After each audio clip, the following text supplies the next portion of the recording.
You might know how to say tram in English, or how to describe shoes and travel. But real-life English doesn't come at you in a calm, classroom way. It comes fast, messy, and often when you're panicking. That's why storytelling is powerful. It gives you real-world vocabulary, expressions, and grammar without effort. So here's a true-to-life travel tale about one man, one shoe, and one very bad moment at a tram stop. Before we jump in, hit that subscribe button so you can learn English in a way that sticks, through real stories that train your brain to think in English, not translate it. It was his second morning in Vienna, and Jacob had already fallen in love with the city. The wide streets, the soft clanging of trams, the coffee that felt like it had a history. He had a plan to visit Schönbrunn Palace that day and wanted to be early to beat the crowds. So he left his small hotel near the city center and walked briskly toward the nearest tram stop. The tram stop was clean and well marked.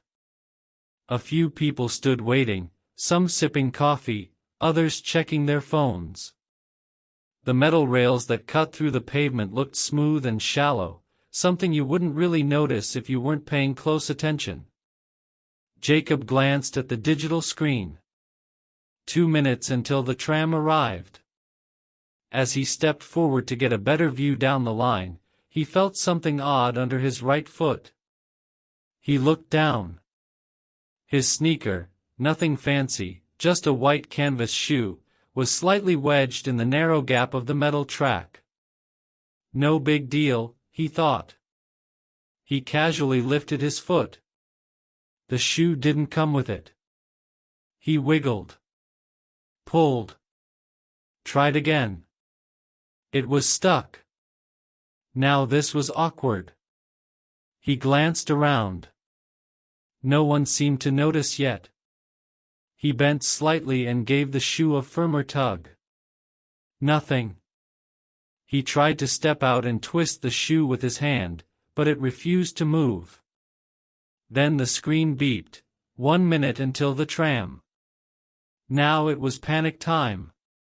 He half whispered to himself, come on, and yanked harder, but the rubber sole had settled perfectly into the crevice of the track like it had been designed to jam. A woman beside him noticed and tilted her head, mildly confused. He tried to smile like it was no big deal, but sweat had started gathering at the back of his neck. He stepped out of the shoe and stood awkwardly with one sock on the pavement, trying to pry the shoe loose. But the more he tried, the more it felt like the tram's arrival would be the moment everything went terribly wrong. Then came the sound, metal wheels in the distance. The tram was approaching. People stepped back slightly, preparing to board. Jacob had two choices: leave the shoe and hop on barefoot, or stay behind and miss the tram. He stayed. With his sock now getting dusty and his pride disappearing fast, he gave the shoe one last desperate yank, using both hands. At last, it popped free with a small rip on the side. He stumbled back, shoved it on without tying the laces, and watched the tram pull in and stop right in front of him. The doors opened. A few people stepped off.